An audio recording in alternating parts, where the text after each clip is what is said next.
आप सुन रहे हैं किस्से और कहानियां प्रथमेश के साथ और आज की कहानी है टेस्ट टॉफी का। मतलब मैं तुम्हारा होमवर्क करूं तो तुम मुझे चॉकलेट दोगी। अरुणव को ये बहुत ही अच्छा सौदा लगा। उसकी मम्मी उसको कभी चॉकलेट दिलाती नहीं थी और अंकिता के पास हमेशा कोई ना कोई टॉफी हुआ करती थी।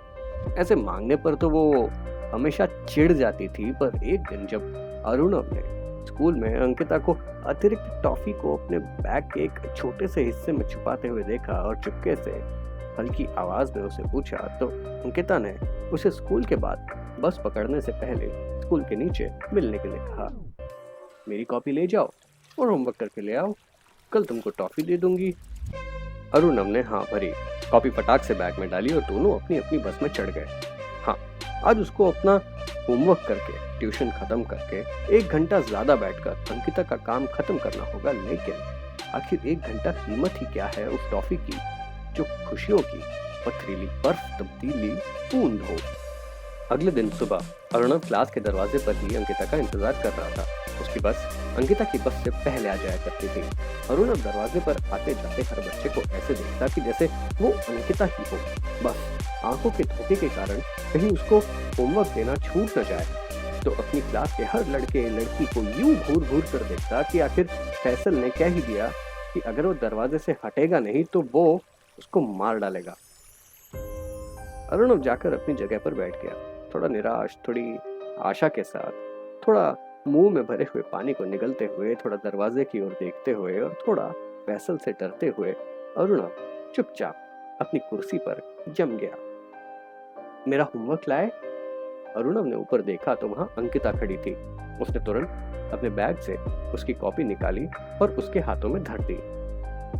मेरी टॉफी? पर अंकिता तब तक निकल चुकी थी। अरुणव ने पूरे दिन अंकिता से बात करने की कोशिश की, पर या तो वो अपनी सहेलियों के झुंड के साथ गपशप से उमड़ी खिसियानी बिल्ली की तरह खिकी करती, या तो फिर अपने दूसरे गुट के साथ वॉशरूम में होती। कभी अगर वो केदार से बात कर रही होती तो उसकी सहेलियां खुद निगरानी रखती और चौकीदारी करती उसकी कि वो तो क्या, कोई मक्खी भी उन तक ना पहुंचे। तो टॉफी मिलेगी कैसे? अंकिता? कोई जवाब नहीं। उसने अरुणव को अनदेखा कर दिया, जैसे वो आलू पालक में पालक को करता था। उसे आज खुद पालक जैसा लग रहा था। उस दिन तो अंकिता बिना बात किए ही चली गई। पता नहीं उसको अपना वादा याद है भी या नहीं। कहीं उसके इरादे तो नहीं बदल गए, कहीं उसकी नीयत में खोट तो नहीं आई। उसने टॉफी दी ही नहीं तो ऐसे कैसे नहीं देगी? कल आने दो। उसके बैग में हाथ डाल के अंदर से टॉफी नहीं निकाल दी तो मेरा नाम भी अरुणव नहीं। अगले दिन अरुणव मैदान के पास रुका था जहां से बस स्कूल के अंदर आती थी।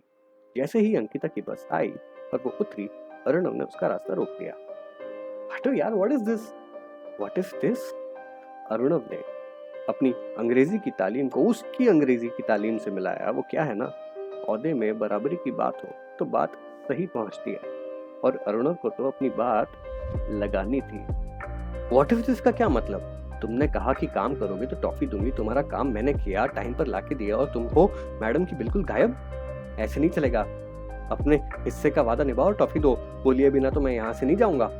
अंकिता ने कुछ नहीं कहा। अपने बैग से 2 कॉपी निकाली, एक खोली और अरुणव का लिखा हुआ होमवर्क उसे दिखाया। दूसरी खोली तो उसमें वही होमवर्क अंकिता ने किया हुआ था। ये कैसा मजाक है? जब उसने होमवर्क करना ही था तो अरुणव को क्यों बोला? टेस्ट था। केदार को भी मैंने कहा था होमवर्क करने के लिए। उसने पता है क्या दिया मुझे? खाली नोटबुक। उसको क्रिकेट खेलना था ना, समझदार है वो, थोड़ा हीरो टाइप की। होमवर्क नहीं किया, और पता है टॉफी मैंने फिर भी उसको दे दी। और इतना कहकर अंकिता जोर से हंसने लगी। अरे ये क्या मजाक है? काम करे हमारा अरु और मिठाई ले जाए लंगूर। अंकिता ने दोनों कॉफी अपने बैग में डाली। तुम्हें दूसरी टॉफी मिलेगी। और अरुणव के गाल पर हल्के से अपना हाथ फेरते हुए और अपने होठों पर लगाते हुए वो वहां से निकल पड़ी। जैसे तैसे ही सही, टॉफी तो अरुणव को मिल ही गई।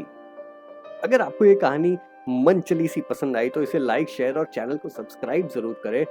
और अगर इस कहानी का ओरिजिनल ऑडियो आप सुनना चाहते हैं तो उसे सुन सकते हैं आप सिर्फ और सिर्फ कुकू एफएम पर। मेरा नाम है प्रथमेश और आप सुन रहे थे किस्से और कहानियां।